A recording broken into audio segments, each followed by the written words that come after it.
Hey everyone, this is the Freshman Book 2, Chapter 1. Winter quarter has begun. Will things heat up with Chris, Caitlin, or James? Or will you be left out in the cold? Chapter 1. Winter in Hartfeld. On the first day of winter quarter, your mom parks the family car in one of the campus parking lots and gets out to help you with your luggage. Brr, it's so cold here. Good thing I took you shopping for winter clothes, huh? Told you you'd need them. Choose your face.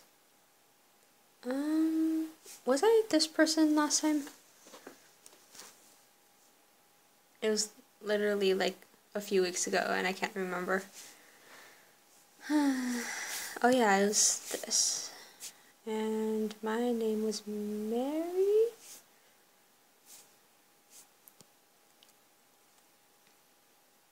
My look is totally perfect. Yeah, I think it was Mary. Yep, I'm eternally grateful, Mom.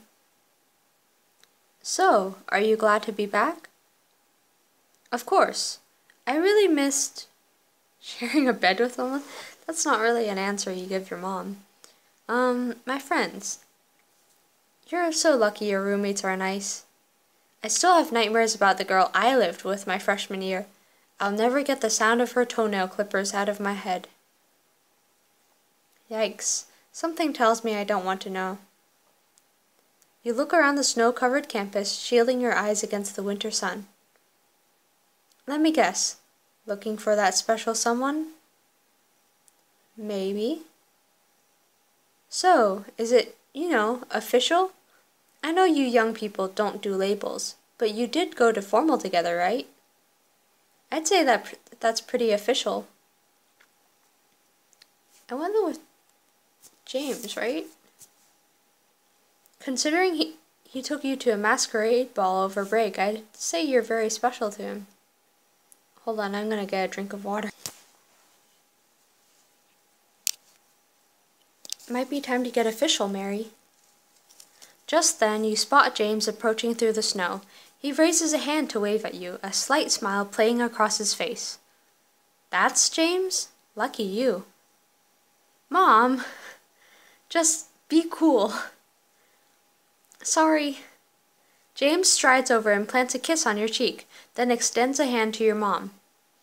You must be Mary's mother. I'm James Ashton. What a gentleman. Where were guys like you when I was a freshman, huh? Mom, what did I just say? You're gonna creep the poor guy out. On the contrary, it's an honor to meet you, ma'am. Likewise, I'm starting to see why Mary never shut up about you the whole time she was home.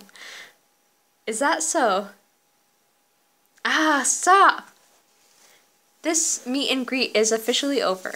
Goodbye, Mom. All right, I'll leave you two alone. It was nice to finally meet you, James. Mary, make sure to call home at least once, okay? I'll do my best. Bye. Bye, sweetheart. As your mom gets back in her car and drives away, James grins and shoulders your duffel bag. Come on, I'll walk you to your suite. I'm sure your friends have been dying to see you. Aw. I can't wait. Well, I think I need some alone time with you first. I was hoping you'd say that, but I'm pretty sure your roommates will grab you as soon as we walk in the door. I guess we'll have to stay out here a while longer then. You stand up on your tiptoes and press your lips against James's, laying your hand on his chest. Works for me. James drops your bag in the snow and kisses you deeply, wrapping his arms around you and holding you close. I hope my mom is not still watching, because that'd be really awkward. Finally, you break apart and gaze into each other's eyes for a long second. James smiles down at you. To be continued. Your suitemates are likely to kill me if I keep you away from them any longer. Well, I wouldn't want that. Let's go say hi. As you and James cross the quad, you spot a glamorous young woman looking around campus, clearly lost. She hurries over to you as you draw near, an ingratiating smile on her face. Hi there. You couldn't possibly direct me toward the faculty offices, could you? You couldn't find two better people to ask. Mary and I spend half our lives over there, sad to say. Hold up. You're Mary? Yes? Do I know you? Not yet, but I certainly know you. The woman looked sidelong at James, a sly grin tugging at one corner of her mouth. So, that must make you James. Yes, but how did you... I should have recognized you both sooner. You're exactly like I pictured. You know what? I think I can find my own way from here. My friend just texted me directions. Okay. The young woman bustles off, throwing a last lingering look over her shoulder. Did Professor Vasquez not even change our names in his book? Well, that was interesting. That's one word for it. You and James arrive at your suite to find Zach and Tyler in their usual spot on the couch, their eyes glued to the video game on TV. Hey Mary, long time no see. Sup, I'd get up and hug you and all that, but... Don't worry, I can see you're really busy. Chris comes out of the back hallway, a big grin on his face when he spots you. Hey Mary. Hey Chris, have these two moved at all today? I think I got up to go to the bathroom, but don't quote me on that. That's it? Respect. We're in the zone. We've achieved a state of serious flow. We're this close to beating Yothag, Thrall of Zelia. This is the furthest we've ever gotten. I'm very happy for you both. Are Abby and Caitlin here? Just then, Caitlin pops her head out from the back hallway, a big smile on her face. Mary, I thought I heard your voice. Come here. Caitlin runs over and wraps you up in a tight hug. Over her shoulder, you see Abby coming out of her room, excited to see you. Hi, Mary. Abby, aw, it's good to see you guys. I really missed you over break. Same. Now, enough small talk. Abby has some serious gossip to share, don't you, Abby? Oh, Abby glances over at Tyler and tries and fails to hide a smile. I might... Ooh, you and Tyler? Tell me everything. As I recall, you two went to formal together. I assume things went pretty well after that? You assume correctly. We didn't meet up over break, but we did talk online a lot, and on the phone, and on video chat. Aw, Abby. I don't think I should say that. Are you two finally together for real now? Abby blushes and catches Tyler's eye. What do you think, Tyler? Are we together? Tyler looks up from his game and grins. Totally. Aww. That was from me. Now this is from Caitlin. Aww. Dude, focus. Tyler looks back at the screen just as Yothag, Thrall of Zelia, devours his character with one snap of his spectral jaws. No! Game over, man. See what I have to deal with, Mary? Ever since these two got back from break, they've been making googly eyes at each other. It's completely throwing off Tyler's game. You, Caitlin, and Abby sit down on the couch while Tyler powers off the game console. Oh yeah? Speaking of game, how's your love life going, Zach? Last time I checked, you still hadn't really asked Brandon out. Old news, my friend. I asked him out, he said yes, and long story short, we're official. Yay. Seriously? Nice one, man. Thanks. He'll be coming to our party later, actually. Ooh, that reminds me. We're throwing a party tonight, of course. You down? Definitely. Just then, your phone vibrates. You look down to see a text from Professor Vasquez. Looked out my window and saw you performing your characteristic woe is me shuffle across the quad. Report to my office ASAP. Wow, I haven't even been back 5 minutes. Your phone buzzes again, and you glance down to see a winky face emoji on screen. What the? Disregard. New phone. I'm not used to this contemptible touchscreen technology. Okay. Everything okay, Mary? Only if you define okay as Vasquez suddenly having the ability to text me orders at all hours of the day. I guess I'd better go see what he wants.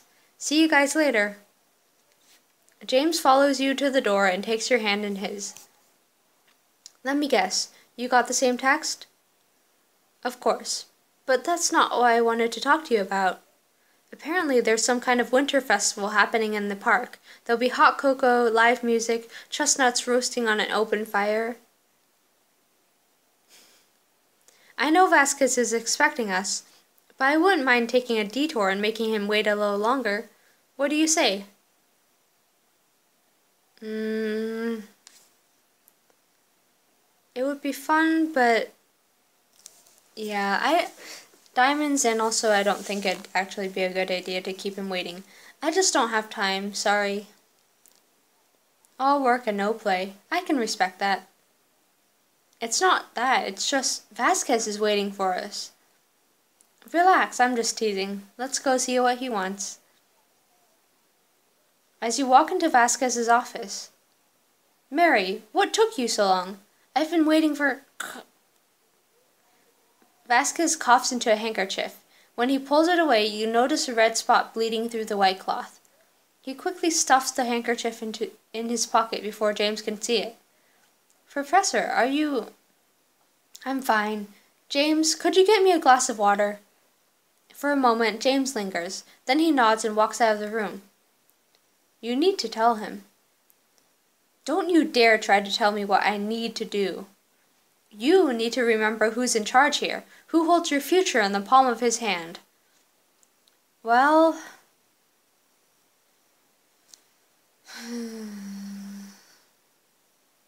At least I have a future. Still dramatic as ever.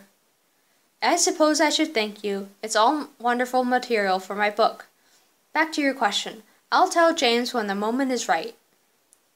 You mean when it causes the most drama? No, when I'm ready. Just then the office door bursts open and the young woman from before enters with James at her heels. Professor Vasquez, how nice to finally meet you in person. Allow me to introduce myself. I'm Yasmin Udoka. I'm sorry, Professor. I tried to tell her you were busy, but... It's my job to push for what I want, James. It's what makes me the best agent in Manhattan. I'm afraid you're about 40 years too late to sign me. I already have an agent, Charles Wallace. Charlie retired on Tuesday. I took over his client list and jumped on the first flight here. I used the plane ride to catch up on your latest book. Very provocative stuff, especially the Mary character. Vasquez, you actually named your character Mary? You should be grateful. You're being immortalized in a work of classic literature. Vasquez is kind of an idiot. Yeah. If half the stories I read are true, you've had quite an interesting freshman year so far. Oh yeah?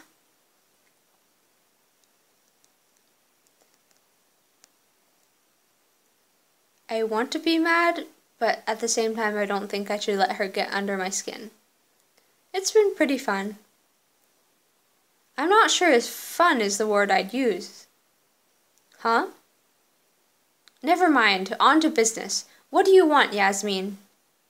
First, a little bookkeeping. We need to renew the publication rights for Winter in July. That includes going digital.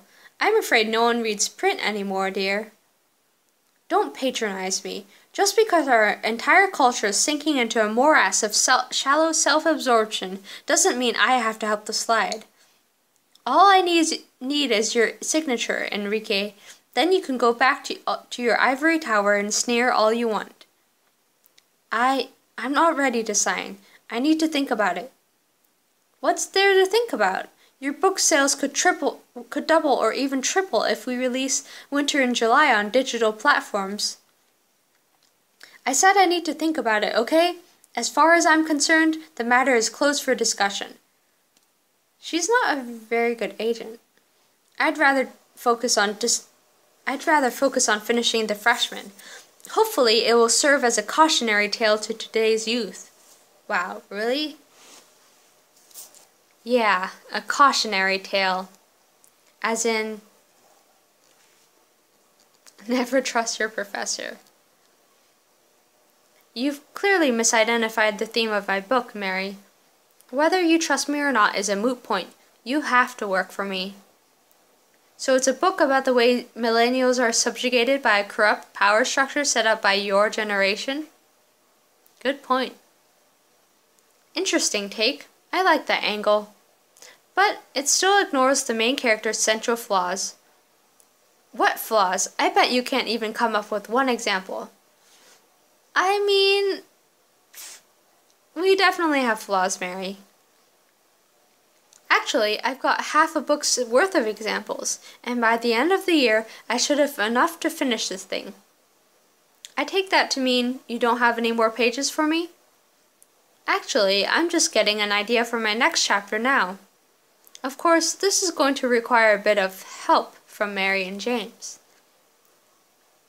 Whoa, whoa, whoa. Leave me out of this. I'm your mentee, not your puppet. Also, how can he be how is this a novel? It's more of a memoir or like a biography at this point. If he's just basically taking one person's life events and writing about them. Hear me out. There's a nice benefit in this for you if you play your cards right. Here's my proposal. Mary is going to put on James's play here on campus next week. And Yasmin here is going to watch. If she likes it, she'll take James on as a client. I will? Think of the drama. James's future on the line. An agent out to land her first client after inheriting a bunch of literary dinosaurs. And at the center of it all, a girl who risks losing her scholarship and getting thrown out of school. That does sound compelling. Very well then, I accept. I'll look forward to watching your play, Mr. Ashton. It had better be worth my time. How am I supposed to put on a play just like that? I don't even know any actors. Oh, you won't be using actors, Mary. The stars of this play will be a few of my favorite characters. You and your friends. That's not gonna go well. Well, okay. See you guys next chapter. And to my 20 subscribers, thank you so much for watching.